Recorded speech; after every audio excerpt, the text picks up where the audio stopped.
Good morning. I came to show you guys something that I do to find at least one hit out of the grid after the evening's drop. So let me show you guys this. June the 23rd. Now that night number was 776. I always look at the bottom two grids for 776. There it is right there and right there.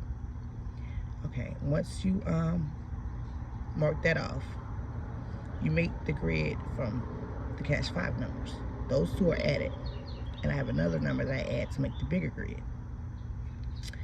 And as you can see, the 776 is in there. Now, it also shows you the answers for the next day also. Maybe midday, sometimes it's midday. Then again, they'll show evening or night. Going on over to the 24th. 422 was the midday. Didn't show in that grid, but it showed in this one. This one, actually. You see where I have those marked off at? The 422, 422, 422. I have it marked off right here. 422, 422. And over here, 422, 422. Now the reason why I have those marks there is because after the night draw, which was the 776, I had to mark it off, right? This is the only area that didn't hit, that did not touch the date sum. This right here, and right here. I'm gonna show you on this grid how I'm gonna do it. Okay, last night number was 827. Touch that 0, 827. That 0 is done. Nothing touched that 5 right there, and it has to touch it. This grid, as you can see, I already marked the 776. The 827 is right there, and it's also right here too. I have to mark it. And you know the date sum was 1 for this grid. It was 1. Now,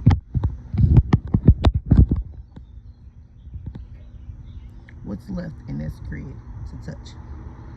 All that's touching everything. That 0 has not been touched. 0 to 1, right?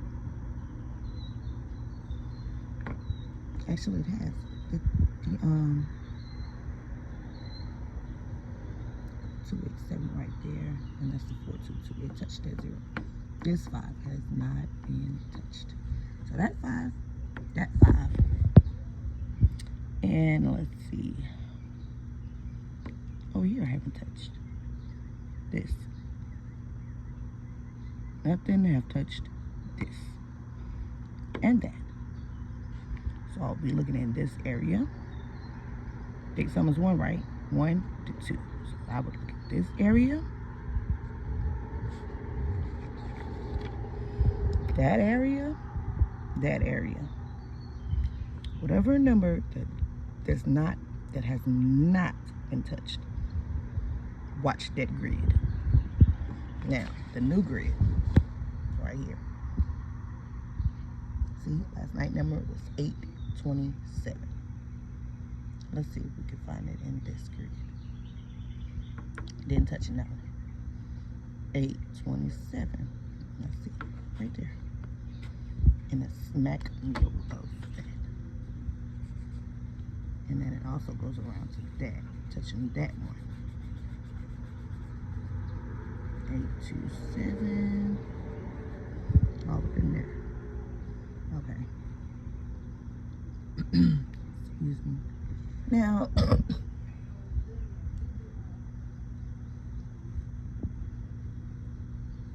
let's look in this grid. Where do you think it's going to touch this morning?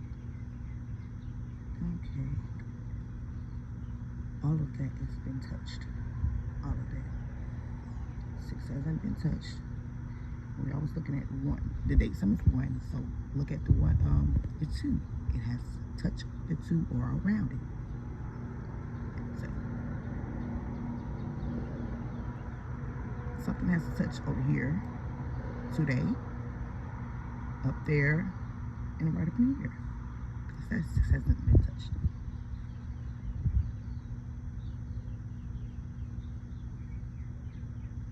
That 1 has not been touched. I hope I explained it good enough for you all.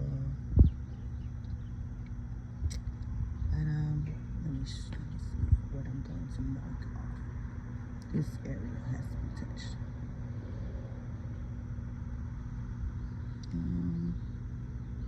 This is a new grid, so I'm not going to mark off on that one.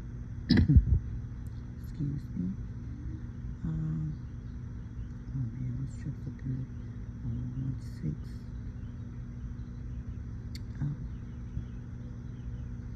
This area has to be touched.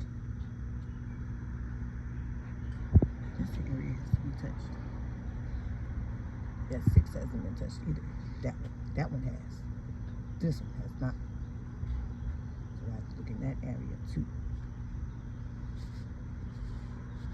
And you compare your grids. What's coming around there? Okay, 1 is the date sum for today. 1 and 2. Well, 1 and 6. 1 and 1. Okay, it could go over that way, or it can. Well, it has to start here because of that 1. Not necessarily have to, but it's going to. It's going to start. It's going to be up in those 1s, touching those 1s in this 2. So 3, 3, 4, 3, 4, 9, something like that. Look in this grid. See 3, 4, 9, touching that 2, and that 2, 9, 4, 2, 3, 2, 9, touching that 6. Something has to touch the 6.